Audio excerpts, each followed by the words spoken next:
Vegetable பிரியாணிக்கு முதல்ல பாஸ்மதி அரிசியை 2 இல்லைன்னா 3 தடவை கழுவி ஒரு 15 நிமிஷம் ஊற வைக்கணும்.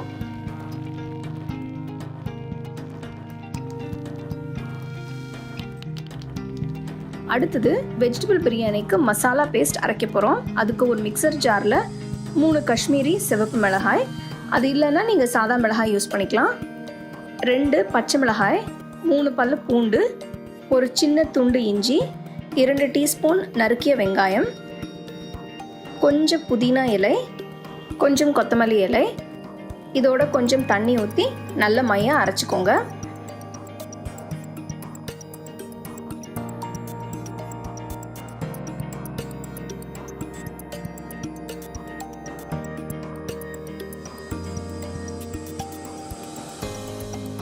அடுத்தது ஒரு ப்ரெஷர் குக்கரில் 3 டீஸ்பூன் நெய் ஊற்றிக்கோங்க. நெய் சூடான உடனே அதில் 1 இன்ச் பட்டை, 3 ஏலக்காய், ஒரு அன்னாசி பூ, ஜாவித்ரி ஒரு சின்ன துண்டு, 4 கிராம்பு, ஒரு பிரியாணி இலை, ஒரு சின்ன கல்பாசி போட்டு இது எல்லாம் நெய்யில் வறுத்துக்கோங்க. 2 பொடியாக நறுக்கின வெங்காயம் சேர்த்துக்கோங்க. வெங்காயம் பொன்னிறம் ஆகும் வரை வதக்கிக்கோங்க. வெங்காயம் பொன்னிறம் ஆன பிறகு நம்ம அரைச்சி வச்ச மசாலா பேஸ்ட்டை சேர்த்துக்கோங்க. பச்சை வாசனை போகிற வரைக்கும் மசாலா பேஸ்ட்டை வதக்கிக்கோங்க. இதுக்கு ஒரு 2 நிமிஷம் அல்லது 3 நிமிஷம் ஆகும்.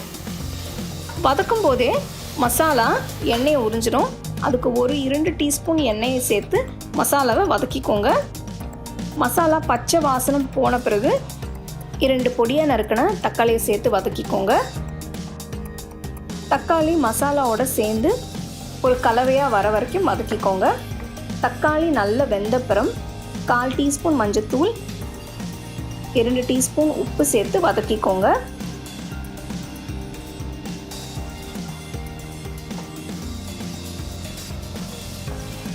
அடுத்தது 1/4 கப்பு கட்டி தயிர் சேர்த்து 2 நிமிஷம் வதக்கிக்கோங்க. அடுத்தது ஒரு நறுக்கிய உருளைக்கிழங்கு, ஒரு கேரட், 6 அல்லது 7 நறுக்கிய பீன்ஸ், ஒரு போல் நறுக்கிய காலிஃப்ளவர், 1/4 கப் பட்டாணி சேர்த்து மசாலாவோட 5 நிமிஷம் வதக்கிக்கோங்க.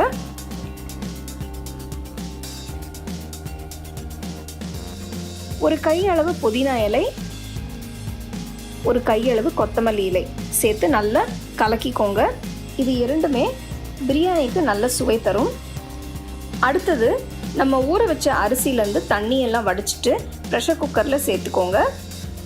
அரிசி உடையாமல் மெதுவாக ஒரு தடவை மசாலாவோட கலக்கிக்கோங்க. இப்போ 2 கப்பு தண்ணி ஊற்றி உப்பு சரியாக இருக்கான்னு பார்த்துக்கோங்க.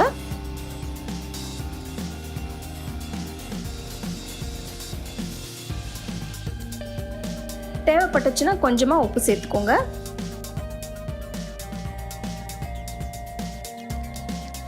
ப்ரெஷர் குக்கரை மூடி மீடியம் ஃப்ளேமில் 2 விசில் விடுங்க.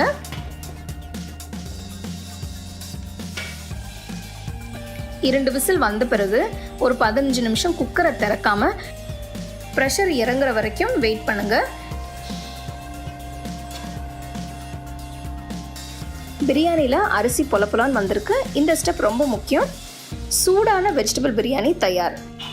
வெஜிடபிள் பிரியாணியை தயிர் பச்சடியோடு சர்வ் பண்ணுங்கள்.